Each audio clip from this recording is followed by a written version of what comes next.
Today I bring you books by women that I highly recommend and books by women that I can't wait to read. Hello! And we'll push you back a bit. I feel a bit close. Is that alright? I don't know because I'm looking at the back of my camera. I'm assuming that's okay. Welcome to another bookish video from me, Johanna, me, my dog, and books! By women that I highly recommend, by women that I can't wait to read. Why? Because we've just had International Women's Day and it's Women's History Month, so let's make it all about the books by women. Grab a cuppa and let's get started. This is, I mean there's many more, but there's only so much I can talk about in one video before I lose my voice. So this is in no particular order, a stack of women authors that I highly recommend. First up is Karin Slaughter. If you love dark, twisty thrillers, you need to pick up a Karin Slaughter. Oh, hold on. Okay, just had to restart that bit again. All the books fell. To be fair, I'm taking a gamble on this. So yeah, Karin Slaughter writes amazingly dark, complicatedly, not complicated in that you don't understand, but like complex, clever plot crime thrillers. Honestly, I just finished reading this. I do a bit more of a in-depth review in this weekend's reading vlog that's coming up, but wow, some amazing female characters. Check the content warnings for this because there's quite a lot of things in it that could be challenging for some readers, but I adored it. Her ability to write dark, twisty, clever thrillers which can make your jaw drop never ceases to astound me. This is one of my favourites, Pretty Girls. Then everyone has to read Taylor Jenkins Reid. I was going to say it kind of rhymed, but it's kind of almost the same word, so it doesn't really work. Anyway, The Seven Husbands of Evelyn Hugo. Still one of my favourite Taylor Jenkins Reid books. It's historical fiction where we follow a Hollywood icon from back in the day who in her older age is ready to tell her story to kind of like an unknown journalist. Journalist is like, I'm not sure why she's picked me, but she takes the job and settles down to be told Evelyn's story, the story of the reclusive Hollywood star that's always been an enigma to many people. Utterly spellbinding. Adored it. Actually, pretty much adore most Taylor Jenkins reads apart from Daisy Jones and the Six, and that's more because I'm not really interested in that topic of behind the scenes bands and stuff like that. But anyway, R.F. Kuang, or in Yellowface known as Rebecca F. Kuang. This is a brilliant book, although I think I got this second hand. If you can hear the wind out there, it's crazy. It's a lovely spring day, but the wind is blowing a hoolie. Anyway, as it says, this is one hell of a story. If you like stories with really annoying characters, also about the publishing industry and cultural appropriation and work appropriation, honestly, you have to check this out. So because we have Athena, who is like a literary genius, and then is it Julie? It's been a while, June, since I read it. June, who is kind of a nobody. Somehow Athena, it starts early on, it's not a spoiler, dies. June gets a hold of one of her transcripts for a book, and is it called a transcript? What's it called? Unpublished manuscript, not a transcript. And June decides to tell some lies, and this is the story that unfolds. I love this. I devoured it. I think it'd be a great book to pick for a book club or something like that, because I think there would be a really good conversation around this. But oh, R.F. Kuang. Also love Babel, but I haven't read The Poppy Wars because it's not really a genre that I'm into, but I think there is a sequel to Babel coming out. And again, Babel is kind of like in the realm of fantasy, but I did really enjoy it. So it was relatively accessible, even though there was world building in there, so recommend that also. This one that I'll never stop banging on about, and I bang on about it any opportunity I can. It's a Reformatory by Tananarive Due. Technically horror, I would say it's pretty accessible horror. It's set in the Jim Crow era of Florida, and we follow a young boy, what's his name, Robert. He's 12 years old, gets in a scuffle with a white boy. Not his fault, but you know,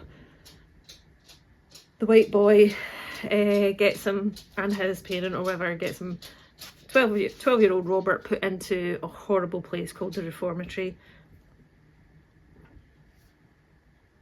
It's basically a segregated freaking horrible house of horror where which did exist, and it's basically the haunting of, well, Robert becomes haunted by the ghosts of the boys that are there, but it's not even just that ghostly element, it's the horrors of what actually happens to him when he's in the Reformatory. It's a chonk, it doesn't feel like it, and I need to hurry up and read more Tananarive Dues. I need to. One of my favourite books of all time, Homegoing by Yaa Gyasi. Now, this is where, it's been a wee while, I'm going to actually do a reread of this. This is where I explain, now is it in here? Yes, this is a story about family story, about heritage and history. There's two sisters with two very different destinies. One is sold into slavery and one a slave trader's wife. And then the consequences of their fate follow generations after it. That's all you need to know. It is so powerful, beautifully written, and as you can imagine, touches on a really difficult subject in an absolutely engaging and engrossing way. Honestly, I don't really want to say much more, because other than, if you've not read this, hurry up. Next, another difficult topic, non-fiction book by Lucia Osborne-crowley, who's an amazing investigative journalist. This is Lust and Harm, witnessing the trial of Ghislaine Maxwell. She was one of like very few, like 3 or 4 reporters that were allowed in during the trial, and she documents mostly the story, well, not mostly, well, the focus is mostly on the victims of Ghislaine Maxwell and how they were treated during the trial, both mostly by the defence, but also how they came forward and their backstories. It is so well handled, it's powerful, and as it says here, vivid and affecting, which I absolutely wholeheartedly agree with. It's a story that needs to be told, and it's a story that I don't think gets, or this book tells a story that I don't think, rephrase that. This is a book that I don't think gets mentioned enough, and is so well handled in its telling that honestly it's a difficult read, as you can imagine, because of the case, but I highly recommend it. And also I want to check out more by this author, because her ability, so she's written I Choose Alana and My Body Keeps Your Secrets, which I really need to check out, because this author's writing was phenomenal. Horror, and off tangent, my special edition, because we get 2 copies of this, is The Eyes Are the Best Part by Monika Kim. This is like feminist rage horror with, as you can imagine, cannibalism, because yes, it does involve eyeball eating. Look at this cover. Look at this cover. Honestly, what do you see? Not for everyone. Signed copy though. So we follow G1. Lives with her mum and her sister. Their dad left them, and so her mum is kind of seeing another guy who G1 is not happy about and gets the ick from, and she starts fantasizing about eating his eyeballs. That's all you kind of really need to know, other than it's amazing feminist rage, horror, cannibalism. And I want to be checking out more by this author, because her ability to write some of the characters and some of the descriptions in here were were outstanding. My favourite book of 2024 was Bad Habit by Alana S. Portero. If you haven't read this author before, well, clearly not, because I think this is her debut. So I hadn't. But if you haven't read this, read it. Oh, it tells, so I'm gonna, it's a, oh yeah, I got this as an arc. It came out in May last year, and where did I tell you what it's about? So, a staggering and sublimely beautiful debut novel following the coming of age of a young trans woman in Madrid in the last decades of the 20th century. This is beautifully written. It's descriptive. The characterization is wonderful, and we see the world through this through a trans woman who's trying to find her way in Madrid, trying to find her tribe. Clearly, because she's trans, as with everything, as with modern, as with the present, she comes up against really staggering transphobia. But in amongst all that, there's also hope. So at points that it is really difficult to read, and then at other times, I just felt this level of hope and warmth towards the main character. I am stunned that this book in translation, because I think she's a Spanish author, managed to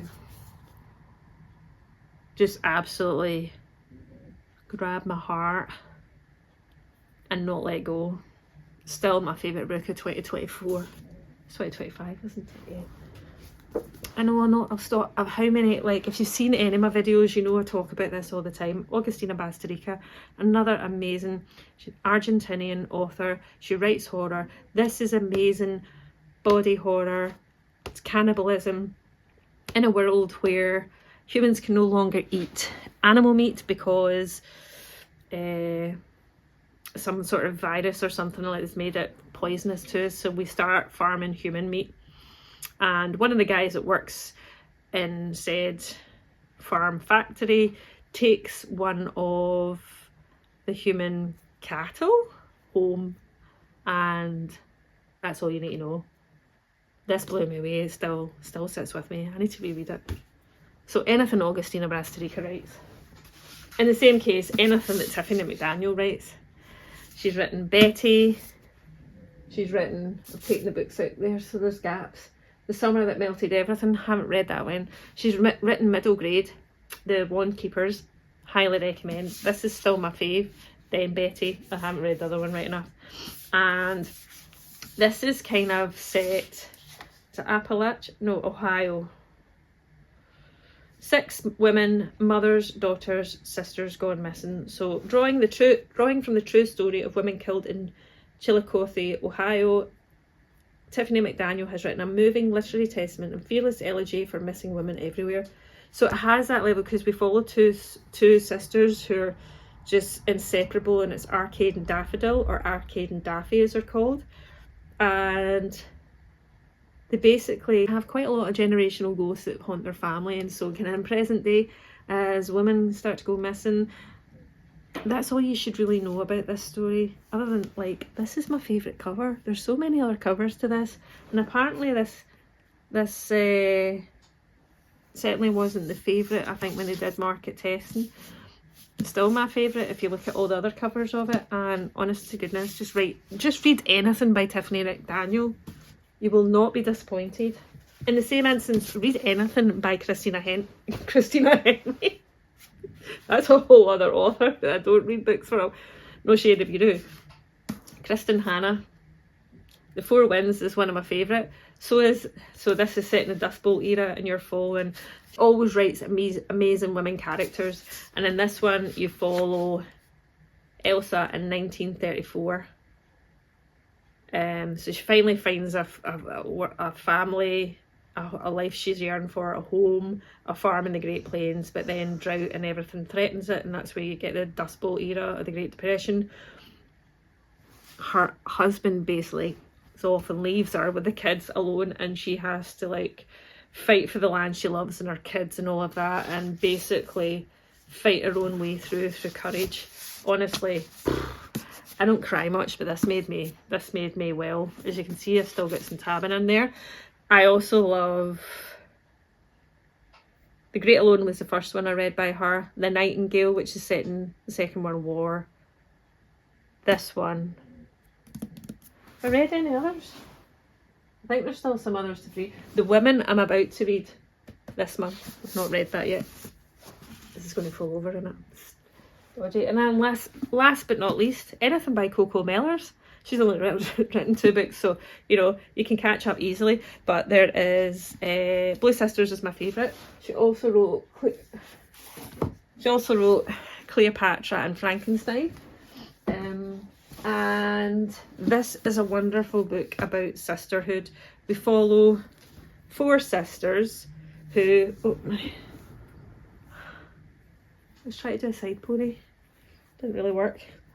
My hair's not long enough. We follow 4 sisters, one of whom is dead.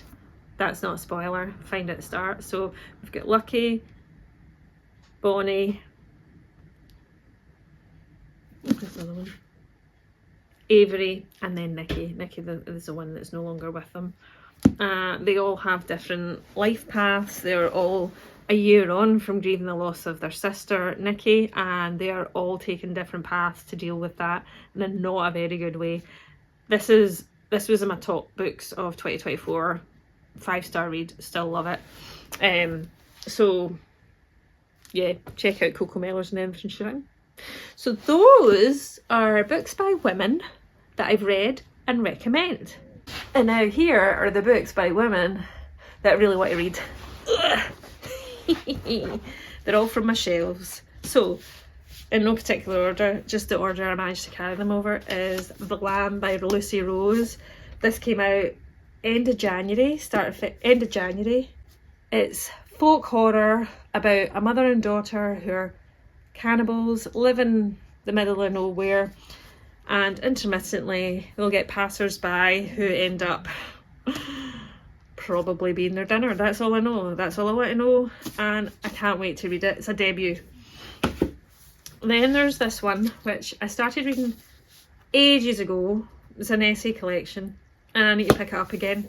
It's No Offence But How to Have Difficult Conversations for Meaningful Change by Gina Martin, who's edited a whole collection by different authors, some of who are here, but a whole range of topics where you might have to have difficult conversations. So conversations about you can't say anything these days, I don't see colour, you, in brackets, disabled people are such an inspiration, the government are doing their best, it was a different time, climate change is coming, yada yada, all the topics where you can imagine are really difficult to have. I've started reading a few of these, absolutely love them. Gina Martin is an absolute absolute inspiration, so I really need to get picking that back up again. This is another one which is now out in paperback, I think. I've had it that long. I picked this up when I was went book shopping in Bristol on a little solo tour. Actually, if I remember, I'll put the link to that because, oh my god, book shopping in Bristol, best time ever. And I picked up Gender Theory, which, unknowing to me at the time, is by an author who's Scottish. Who knew? Madeline Docherty. And it says you look at her and think she was the prettiest girl at the party, at any party, anywhere. No idea really about what it's about. You lose your virginity to a boy from the Gender Theory seminar, and the first person you tell is Ella. Ella is with you at the party when you first kiss a girl, and Ella takes you to hospital the first time you're diagnosed. That's all I want to know. I don't want to know much more. But I hear good things. I hear good things. Right, the author of one of my favourite thrillers, Liz Nugent, wrote Strange Starry Diamond. If you've not read that, add it to your TBR immediately. This is another book of hers called Unravelling Oliver. And it says, this is all I'm going to tell you, I expected more of a reaction the first time I hit her. Oof. Alice and Oliver Ryan seem blessed, both in their happy marriage and their successful working partnership. Their shared life is one of enviable privilege, is it though? Enviable until one evening after supper, Oliver attacks Alice and puts her in a coma. Well, I didn't even know that's what that was about. Can't wait to read that. Rachel Harrison, the year I start to read more Rachel Harrison. I've read Cackle. Loved it. If you haven't, put it. Cozy horror. Not even horror. Just like cozy, spooky, cozy, Halloweeny. Cozy, sort of practical magic-esque. Read it. This one, I have no idea what it's about. It says, The Princess Diaries meets Dante's Inferno. The most enjoyable and compelling horror novel you'll read this year, says Eric LaRocca, who is also a very good author. Nobody has a normal family, but Vesper writes is truly something else. That's all I want to know. I don't want to know much more, other than I need to read that soon. Still on the horror front, there's this one I picked up. Where did I get this from again? Oh, Caledonian Books, I think. No, Waterstones. I got it from Waterstones. It is Freak's Law by a Scottish author called Jane Fleet. And it's the summer of '97 and the repressed Scottish town of Pitlaw is itching for change. Enter the Freak's Law, a travelling funfair populated by deviant queers, a contortionist witch, the most powerful fortune teller and other architects of mayhem. Mayhem.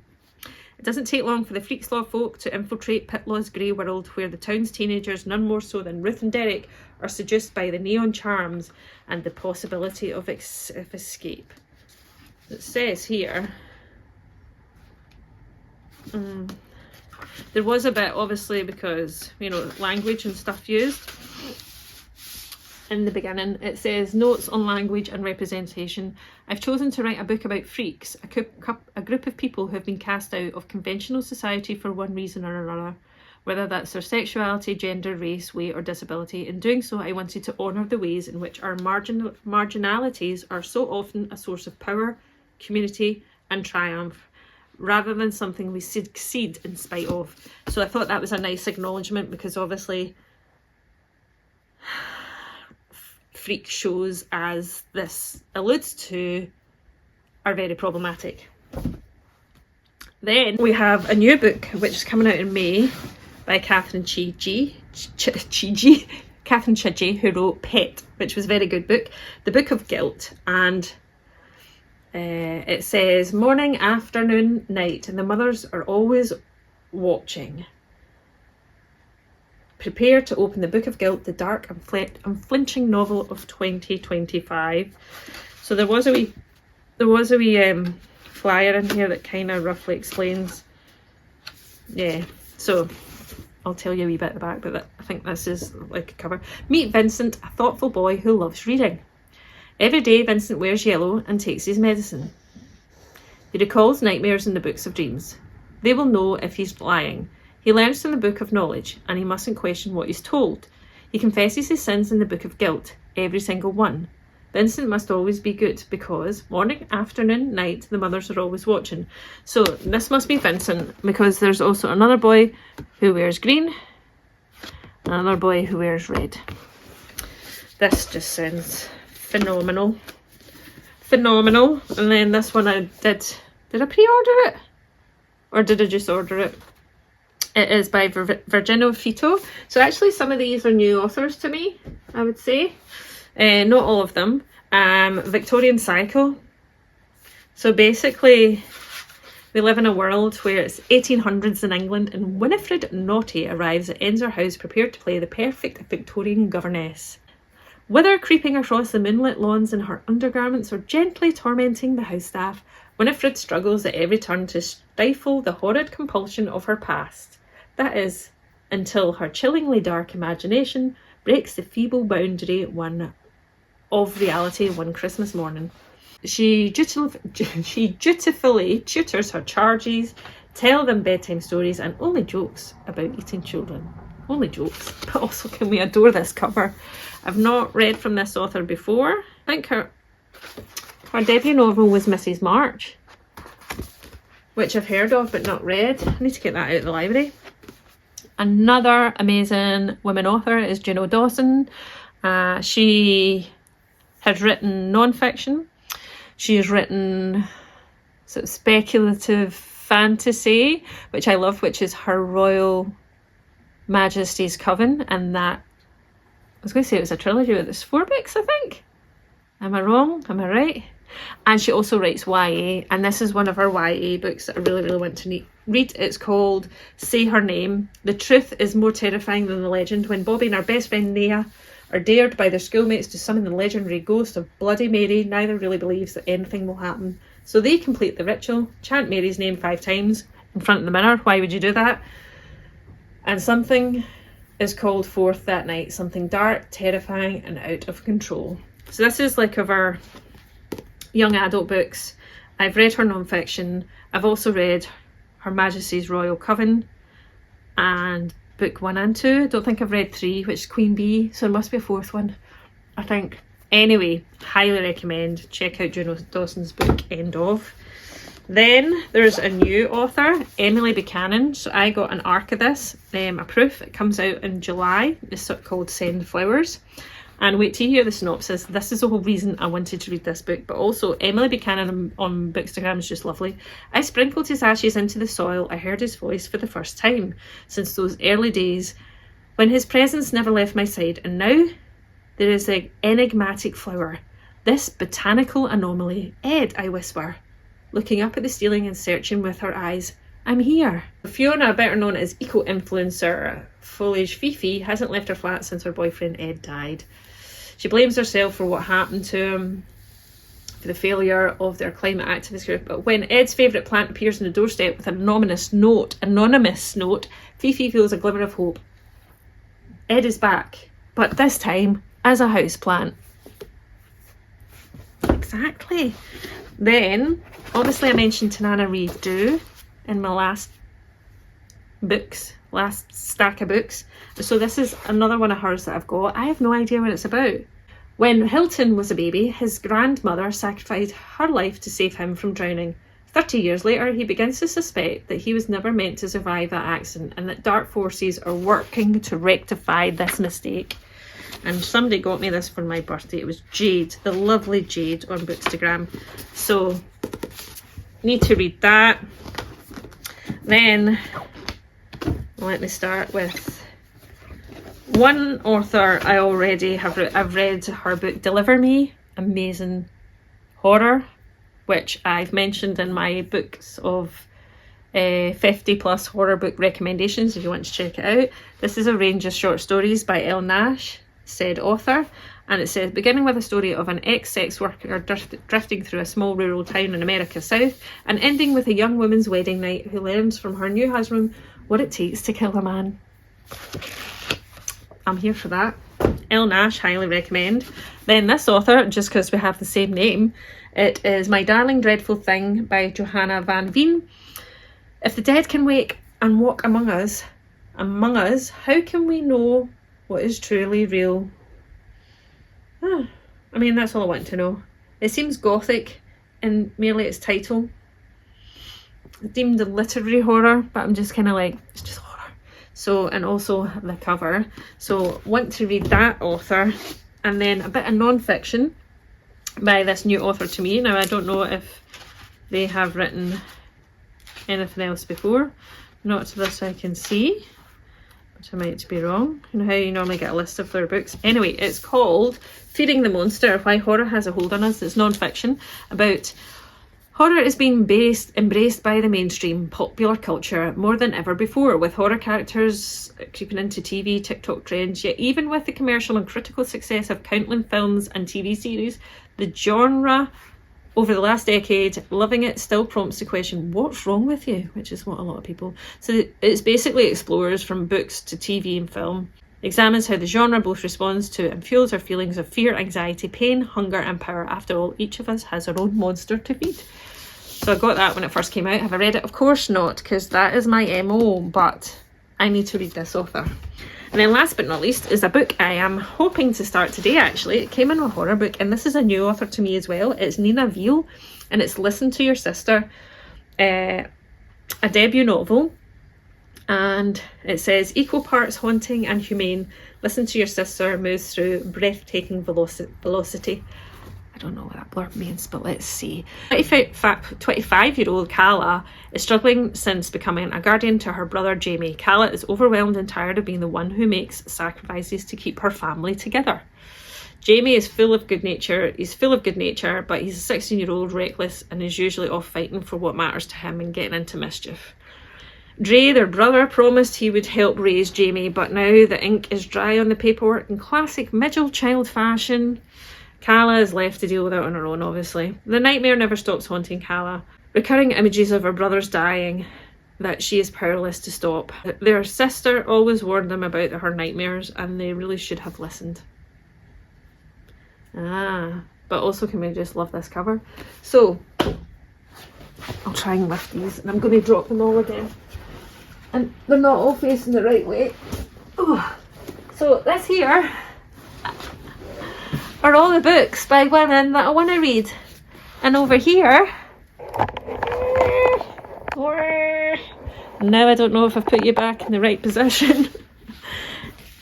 That was all the books that by women that I recommend you read. Anyway, do let me know in the comments if I've mentioned any authors who you've not read before, never heard of, or have read and have enjoyed, or any women authors that you are definitely wanting to read more of.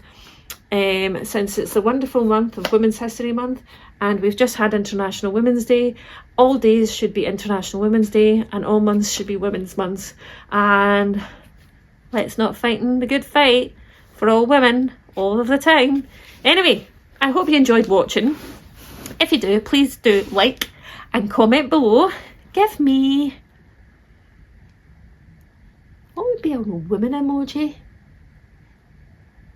Just all the love hearts if you've got this far and enjoyed and didn't know what else to say. And if you like this video, please do subscribe. And I look forward to seeing another bookish video very, very soon. Goodbye!